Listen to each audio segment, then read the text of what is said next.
Bienvenidos a nuestra segunda lección, continuando con el tema de tiempos y símbolos. Hoy nos vamos a enfocar y estudiar lo que es la profecía como tipo y símbolo, siempre en el campo de la hermenéutica especial. Bien, definamos entonces algunos elementos de la profecía aquí en el slide 2. Por su extensión y por lo significativo del contenido del tema profético, los textos proféticos exigen un estudio especial que nos permiten interpretarlos de forma objetiva para no caer en subjetivismo a la hora de la interpretación. Obviamente, la profecía tiene un lenguaje figurado, poético y simbólico, lo que origina las consiguientes dificultades. O sea, de alguna manera el lenguaje profético es poético o simbólico mezclado con figura o lenguaje figurado, y eso lo hace complicado. Ahora, de ahí que la exégesis no solo debe entremarse, o sea, entrelazarse, o debe tener un extremo cuidado en la aplicación de las normas generales de la hermenéutica, sino que es imperativo tener en cuenta principios de este tipo de literatura bíblica a la hora de la interpretación. Continuando, especial atención debe darse a la finalidad de los mensajes de los profetas. Ahora, el propósito de estos mensajes no era tanto vaticinar un acontecimiento futuro, sino proclamar la palabra de Dios dirigida a personas concretas en un lugar y tiempo determinado. Esa era la profecía del Antiguo Testamento. Cualquier interpretación de su mensaje que se desentienda de este elemento, o sea, de su contexto existencial, de los destinatarios originales, entonces estará siempre expuesta a una arbitrariedad, o sea, un abuso a la hora de la interpretación y el uso del lenguaje figurado, simbólico y tipológico que tiene este tipo de literatura. Entonces, tendríamos que ver unos principios orientados para la exégesis de textos proféticos, y eso es lo que vamos a continuación a ver. Hay unos principios para la exégesis de los profetas. Todo lo expuesto nos ayuda a comprender entonces la necesidad de que el exégeta se acerque a los escritos de los profetas, ojo a esto, con un profundo respeto dada la seriedad de su mensaje. O sea, usted como intérprete, como hermenéutica, debe darle la seriedad a este tipo de literatura. Ahora, con humildad, debido a la complejidad y a la objetividad con que el anhelo sincero de comunicar lo que Dios quiere realmente decir a su pueblo. O sea, nosotros tenemos que acercarnos al mensaje profético con mucho respeto, no tratar, por ejemplo, de interpretar literalmente la profecía. ¿Yeah? Recuerde que tiene muchos símbolos, mucho lenguaje figurado, el género profético. Ahora, es de lamentar que no siempre haya distinguido una triple actitud a quienes han estudiado la profecía. O sea, su interpretación frecuentemente no ha sido resultado de un análisis serio, para nada, sino de una ficción frívola a la escatología, por ejemplo, emparejada a menudo con un dogmatismo que es peor, y mucho más, caemos en un sensacionalismo, ¿no? En un amarillismo de la profecía. Hay que tener cuidado entonces como exégetas de textos proféticos en no caer en esto. Bien, entonces vamos a enumerar estos principios y estoy en el slide 5.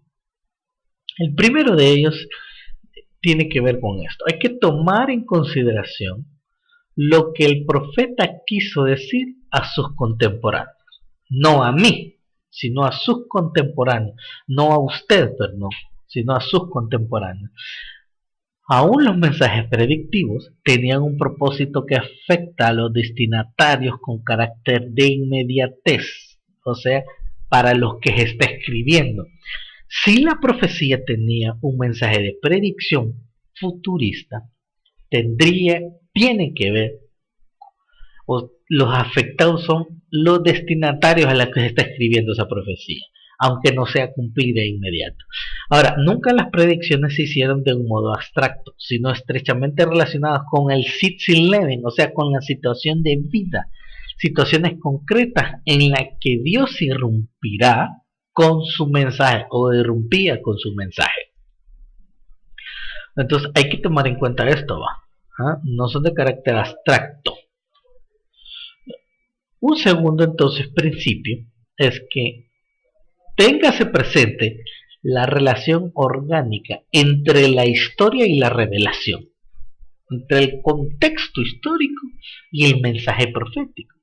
Ahora, no podemos olvidar que cada evento, cada situación, cada Sitzin Leben, con sus particulares características y necesidades, forma parte de un proceso histórico mucho más amplio, y que en el curso de este proceso se entrelaza la revelación progresiva de Dios. Ojo, se entrelaza esta relación. No cabe entonces, no debe extrañarnos pues, que determinados anuncios proféticos que primariamente se referían a acontecimientos muy próximos, entrañarán también una predicción de hechos que tendrá lugar siglos más tarde, sobre todo el día de Cristo, en la era del cristianismo o en tiempos finales. O sea, no podemos descartar esto, pero hay una estrecha relación entre la profecía y el contexto histórico. Tercer principio, slide 7. Cuando exista, debe distinguirse la perspectiva profética. Se designa de este modo la inclusión de una misma profecía, de acontecimientos diferentes que guardan entre sí alguna relación de semejanza, ojo, o que forman parte de un todo en el desarrollo histórico del plan divino, pero que están separados de la distancia, a veces gran en el tiempo. Fíjese bien, no hay que perdernos. Muchas veces, no toda la profecía del Antiguo Testamento es para cumplimiento de hoy, sino ya se cumplió. Es más, la mayoría de la perspectiva profética ya es cumplida. Y si han dado caso, en el Nuevo Testamento, esta profecía del Antiguo Testamento se relaciona estrictamente con la persona de Jesucristo. Entonces, esta perspectiva profética hay que distinguirla a la hora de estudiar los pasajes del Antiguo Testamento, sobre todo la literatura profética. Porque a veces se abusa mucho de una perspectiva futurista hoy en día. Siguiendo con el slide 8, entonces, podemos mencionar el ejemplo de Isaías 61. Su mejor interpretación nos la proporciona el uso de Jesús mismo que hizo este texto. La lectura en la sinagoga de Nazaret finalizó las palabras al proclamar el año favorable del Señor, cuando dice: el Espíritu del Señor está sobre mí, etcétera, etcétera. Ahora, es evidente que Jesús hacía distinción entre el día de la proclamación de la buena nueva y el día de la venganza de nuestro Dios. Ahora, el cual puede referirse tanto a la destrucción de Jerusalén por los romanos en el año 70, como todo lo que este evento significó para el pueblo, como los juicios finales de Dios sobre el mundo. O sea, algo más futurista, más allá del año 70. Cuarto principio, el lenguaje debe ser examinado con la máxima meticulosidad. O sea, usted tiene que ser minucioso, tiene que ser como aquel doctor que opera, milimétrico. Tienen que entender bien todas estas figuras, estudiar un poco más a profundidad el texto. Siguiendo entonces un principio básico de la hermenéutica general, los textos proféticos en principio tienen que ser interpretados literalmente, ojo, pero en su contexto. Las excepciones a esta regla deben ser garantizadas por la misma escritura, ojo, recordemos un principio hermenéutico, la misma escritura se interpreta a sí misma. Sin embargo, como ya hicimos notar, la comprensión literal de un pasaje no excluye el reconocimiento del lenguaje figurado en algunas partes del mismo. O sea, si dice la destrucción de Jerusalén por Nabucodonosor, hay que entenderlo literalmente. ¿Ah? Pero tal vez en ese texto o algo parecido podemos encontrar algunas figuras. En la literalidad de la interpretación podemos encontrar algunas figuras que nos pueden enriquecer a la hora de la interpretación. Siguiendo entonces aquí en el slide 10, tengo ya que el lugar de nacimiento del Mesías aparece claramente en Miqueas 5:2. Y se habla y se habría cometido un gran error si alguien antes de Cristo, espiritualizando este pasaje o sometiendo a cualquier tipo de manipulación exegética, hubiera localizado el cumplimiento de esta profecía en un poblado que no hubiese sido Belén. Entonces, hay que tener cuidado con esto de no examinar con máxima meticulosidad el texto. Principio, entonces, número 5. Ya pasamos al principio número 5. En los textos de carácter apocalíptico debe presentarse especial atención a las peculiaridades de este género literario. Ojo, una cosa es profecía, otra cosa es apocalipticismo. Ahora, el apocalipticismo tiene profecía, pero no necesariamente la profecía tiene apocalipticismo. Sobresale el libro de Daniel, obviamente, considerado como el Apocalipsis del Antiguo Testamento, sobre todo a partir del capítulo 6, 7, porque los primeros 5 capítulos son la historia del personaje principal del libro. Junto a él puede alinearse parte del libro de Zacarías. En opinión de ciertos autores, puede incluirse también en la literatura veterotestamentaria, o sea, del Antiguo Testamento, a libros como Joel, capítulos de Ezequiel y, por supuesto, el libro de Apocalipsis. Digamos que ahí se encierra el género apocalíptico.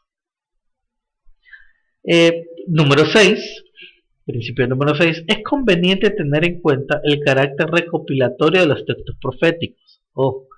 Muchas veces, aún dentro de la misma sección, el texto puede referirse a temas o a un hecho muy distanciado entre sí, como una especie de recopilación de eventos, con alternancia no siempre lógica del pasado, del presente y del futuro. Por eso el exégeta debe usted, por consiguiente, delimitar las secciones de cada libro y establecer la relación que pueden tener entre sí o no, o con otros textos similares.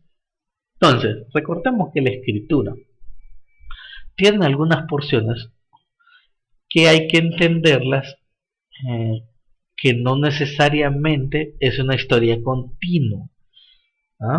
Entonces hay secciones que de repente se traspasó o se insertó algo y después se retoma el tema. Por eso es importante esto de delimitar las perícopas, los textos, el contexto inmediato del texto, donde inicia, donde termina. Y hay que hacer eso con cada sección que nosotros pretendemos estudiar. Principio número 7. Los temas especiales han de considerarse a la luz de todo el contexto profético. Debe entonces procederse a un estudio comparativo de los textos referentes a cada uno de los temas. Primeramente en el libro correspondiente al texto, o contexto inmediato, y después a los restantes libros, contexto lejano. Tal estudio mostrará si el contexto textual es simple o referencia a un solo acontecimiento o referente a una persona, o si por el contrario es complejo y tiene facetas diversas que indican variados momentos y formas del cumplimiento. Por ejemplo, el día de Yahvé puede ser estudiado en los libros de Isaías, Joel y Jeremías, Mateo y Pedro, y cada uno puede tener una perspectiva diferente. Ahora usted puede tener una perspectiva más amplia si lo estudia el mismo concepto a la luz de todos los libros. Entonces, por eso los temas especiales tienen que considerarse a la luz de todo el contexto y no solo de una parte. Principio número 8. Debe precisarse si una predicción es condicional o incondicional. Es decir, si un cumplimiento depende o no de condicionamientos humanos. Algunos de los anuncios proféticos tenían un carácter netamente incondicional, o sea, dependían exclusivamente de la voluntad de Dios y se harían realidad independientemente que los hombres hicieran o dejaran de hacer las cosas. Por ejemplo, los relativos al Mesías como Rey y Salvador. Pero el cumplimiento de otras predicciones dependía del comportamiento humano. Los vaticinios referentes al juicio divino sobre Israel habrían sido anulados si el pueblo se hubiera arrepentido de sus pecados y se hubiese vuelto sinceramente a Dios. O sea, Israel en el Antiguo Testamento desobedeció muchas veces a Dios, pero Dios le ofreció un salvoconducto, o sea, una especie de liberación, salvación, pero dependía de él. Ahora, el castigo estaba, el castigo podía cambiar si el pueblo se arrepentía. A eso llamamos condicional. Pasando entonces a otro tema, y aquí en el slide 15, tenemos algunos principios generales con respecto de la profecía. Número 1, entender su interpretación literal primero. Su interpretación literal. Cuando hablamos de su interpretación literal, estamos hablando de la gramática. ¿Ah? Estamos hablando de la sintaxis. Estamos hablando del estudio de palabras, del significado de la oración, de la estructura de la oración. Y su interpretación histórica. Su interpretación a la luz del contexto. ¿Qué está pasando en el contexto? En el inmediato. A eso nos referimos como una interpretación literal. ¿Cómo se leerá cualquier parte de la Biblia? Tenemos un ejemplo, 1 Tesalonicenses 4, 13, 18, fue escrito a una iglesia en grandes pruebas. Apocalipsis fue escrito a iglesias perseguidos y martirizados por el emperador Domiciano. El año 51 al 96 fueron las grandes persecuciones. Los profetas del Antiguo Testamento escribieron en medio de ataques locales y extranjeros. Fíjese bien. Una interpretación literal, gramatical e histórica. Principio 2. Se leen las palabras y números en sentido gramatical natural. Entonces, 7, ¿qué significa? 7. Me explico. Nosotros no le estamos dando otra interpretación al 7. 7 es 7. 7 cosas, 7 animales, etc. Ejemplos de literalismo. Apocalipsis 8.1. 7 habla de media hora literal y granizo mezclado. Estamos hablando de Apocalipsis 8.1 y 7. Habla de media hora literal y granizo mezclado con fuego y sangre literal. Ojo. ¿Qué significa otra cosa? Es distinto. Apocalipsis 20 habla de 1000 años literales. Ojo, 1000 años es 1000 años. Pero recuerde que estamos en un lenguaje simbólico. Ejemplos de simbolismo. Apocalipsis 8.8 dice que algo como una montaña cayó, indicando simbolismo de la montaña. Simbolismo, sobre todo por la palabra como. Apocalipsis 17.9 explica que 7 montes son reyes, simbolismo. Daniel dice que él habla de 7 semanas de años, simbolismo. ¿Ok? Principios específicos de profecía. 1. El enfoque de profecía en el Mesías y el establecimiento de su reino. Eso es un principio específico de la profecía. Lo que vimos anteriormente son principios generales. Y ahí tenemos una serie de pasajes. El rey y su reino fue ofrecido a Israel y rechazado. Así fue quitado y ofrecido a otra generación. Eso es lo que dice Mateo 21:43. Segundo principio específico de la profecía. Reconocer el principio de la mezcla de profecías con condensación profética. O sea, mezcla de dos venidas de Cristo. Mezcla de profecías del nacimiento y el reino de Cristo. Ojo, esta mezcla tiene que ver estrictamente con la persona de Jesucristo. Estamos hablando de un principio de profecía específica. Otro principio de profecía específica es la que busca las interpretaciones de Dios que da en el texto. Por ejemplo, Daniel 2:37-48, Dios interpreta las partes de la imagen de Nabucodonosor como 4 reinos.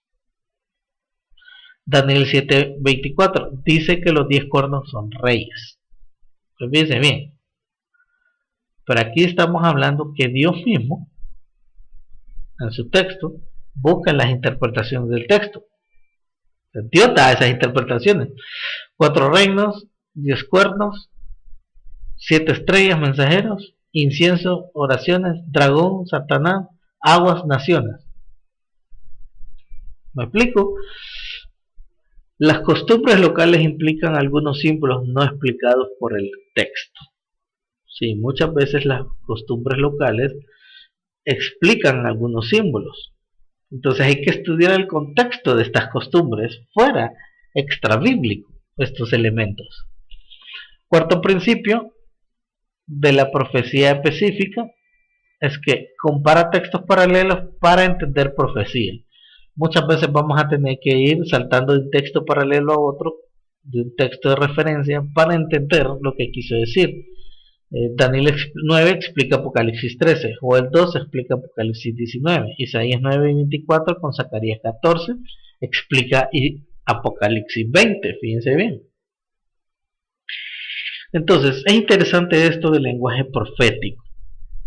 Hay que tener cuidado porque el lenguaje profético muchas veces es abusado. Tenemos que, como repito, darle un poquito más de estudio a los textos proféticos. Temas proféticos del Antiguo y Nuevo. Israel comparado con la edad de la iglesia. Gentiles, el nuevo propósito. Tierra de Israel, dispersión y restablecimiento. Venía el Mesías, gran tribulación, reino mesiánico. En el Nuevo Testamento, la edad de la iglesia, el nuevo propósito, Israel, gentiles, la gran tribulación, fuerza de Satanás, la segunda venida, el reino mesiánico, el estado eterno. Son temas proféticos del Antiguo y Nuevo Testamento que hay que tener cuidado con esos temas. Siguiendo entonces con los principios específicos de la profecía, llegamos a un quinto principio. Distingue entre profecías ya cumplidas en la primera venida de Cristo o en la edad de la iglesia y las que han de cumplirse en la segunda venida. Ejemplo, Joel 2 se cumplió en parte en Hechos 2, pero se cumplirá totalmente en el Apocalipsis, dice la interpretación tradicional. Otro principio, busca si la profecía es condicional o no. Hay que recordar entonces estos últimos textos, 2 Timoteo 4:18, 1 Tesalonicenses 4:18, Apocalipsis 1:13, 22:12 al 22. Bien, estamos llegando al final de esta lección, recordando entonces que hay que tener cuidado con la profecía a la hora de la interpretación. Está llena mucho de lenguaje figurado, poético y simbolismo. Hay cosas que se deben interpretar a la luz de la literalidad, con respuestas en la misma escritura, y hay textos proféticos que hay que estudiar más a profundidad, utilizando las herramientas de la hermenéutica y el método de estudio bíblico inductivo. Dios los bendiga y nos chequeamos en la próxima lección.